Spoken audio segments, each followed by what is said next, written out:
Hi, John Dick here, philanthropist, urging you to save the noble lemming.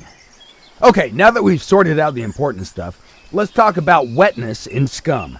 Now, before you just go and wet yourself, there's a few things you should know. So I'm going to jump right into this video blog. So, what's different between SCUM and other survival games when it comes to getting wet? Let me explain it by examining this sharp-dressed young man. It's easy to see that he's fully capable of surviving almost anything that nature can throw at him. The secret of his success is multiple layers of clothing that SCUM supports. Each piece of cloth has important properties like heat insulation, armor, inventory slots, and finally, there's a wetness property. All of these parameters are defined by material, meaning that a flannel shirt will perform differently than a leather jacket. As you can see from the inventory perspective, there are groups of layers per body region. The top group is assigned to the character's head, the middle one covers the torso area, while the bottom part is for legs and feet.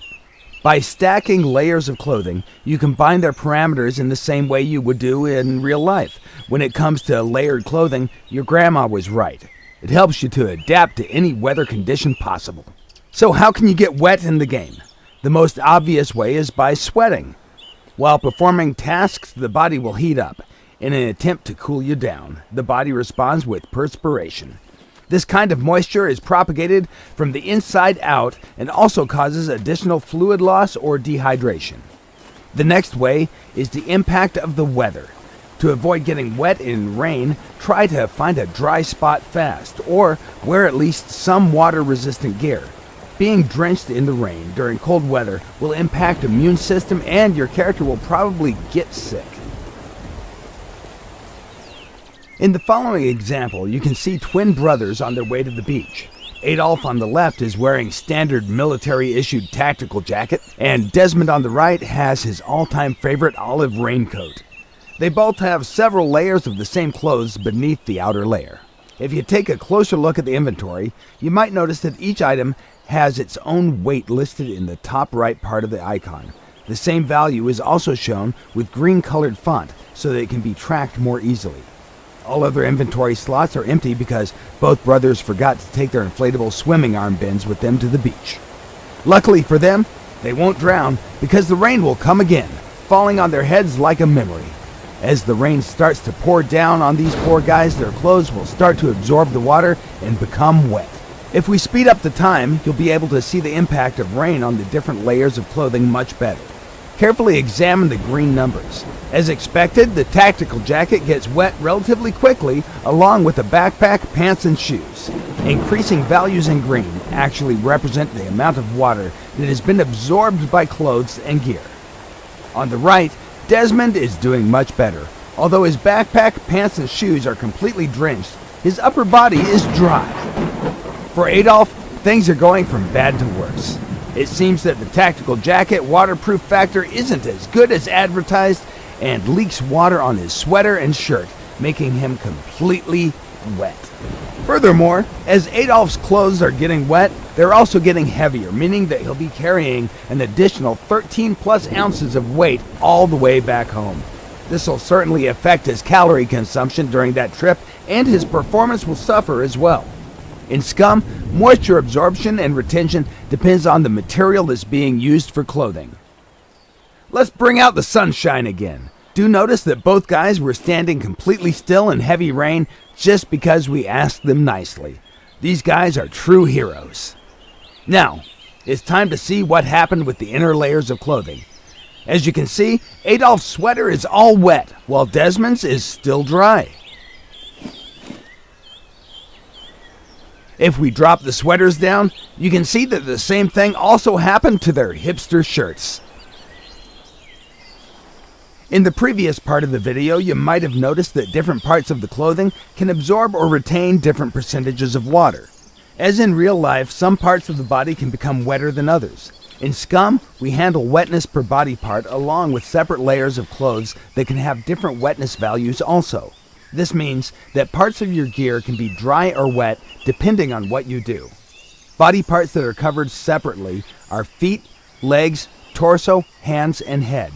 If you're standing in the water up to your waistline, then only your legs and feet will be wet. the rest of your body will stay dry. Also, if you jump into the water, your gear will almost instantly become fully wet, even if you have a raincoat or some other water-resistant clothing that isn't fully sealed. It will not help you to stay dry. The success formula here is, if you want to keep your gear dry, stay away from the bodies of water, or at least drop everything to the ground before you enter. In this section of the video, our guy has just practiced some swimming in the shallow waters, keeping his gear with him to protect it from thieves and bears. He did leave an old orange shirt on the beach in case he's gonna need some dry clothes later. Or at least, that's what we were thinking he was up to. However, his plan was much more sinister. He actually decided to wear a dry shirt below his other clothes with the intention to deceive the game, to make it think that he has dry clothes on, simply because the first dry clothing layer is closest to the skin. In all other games, this would be called exploiting or cheating, but here in SCUM, we don't care about that, simply because we have fluid diffusion and osmosis built into the game. For those of you who don't know, diffusion is the movement of molecules from a region of high concentration to a region of low concentration, meaning that his dry orange t-shirt will soon become a wet orange t-shirt. After everything you've seen so far, if you still think that it's okay to jump into deep water with all your gear on, take a moment to see what happened to our dear Adolf last year. That particular summer day, he was showing off at the pier. He accidentally fell into the water along with his traveling backpack on his back. To make things even worse, the backpack was full of his mother's lingerie. The next thing you know, all that stuff simply pulled him directly to the bottom. The only way to survive in this kind of situation is to drop excessive weight until the buoyancy pulls you up. The amount of gear that your character can carry while swimming largely depends on your swimming skill and stamina. Sooner or later, you'll become tired and most likely, you'll sink. It's as simple as that. Now, let's talk about ways of drying your stuff off once it becomes wet. The easiest way to dry your clothes is by using the heat of your body in combination with the air temperature and wind.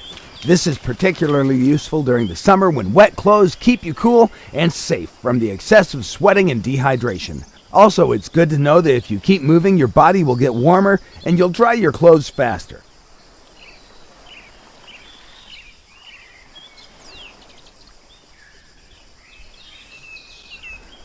In the current example, you can see that simply by standing in the sunlight, you can dry your gear.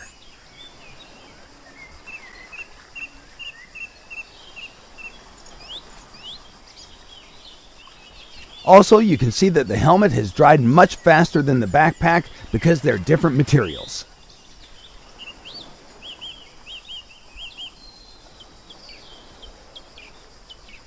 In the situations where air temperature is low, you can use heat sources to dry your clothes.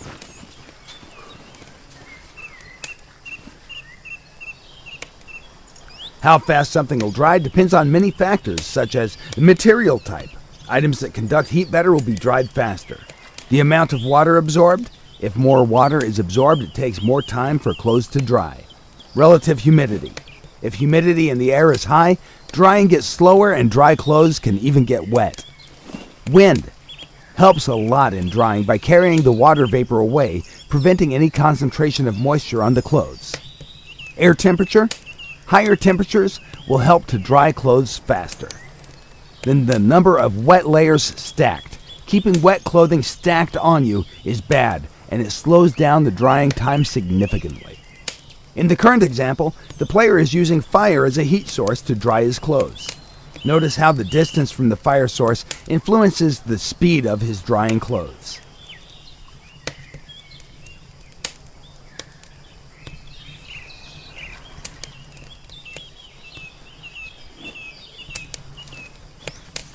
While the shirt, being closest to the fire, is almost dry, a jock jacket is a bit damp.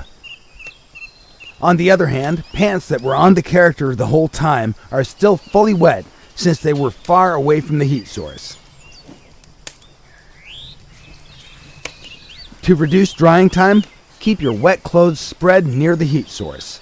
Also, if you don't have any spare dry clothes, make sure not to freeze to death while waiting for your clothes to dry. Okay, for now, this is more or less everything you need to know about wetting yourself in SCUM. All that you've seen is still a work in progress and is subject to change. In the future, we plan to improve things even more, add some new ways of getting wet, but you can also find your own ways by being a creative player. We hope that you've enjoyed watching this video. Be sure to follow SCUM on Steam, Facebook, Twitter, and our development blog, www.scumgame.com.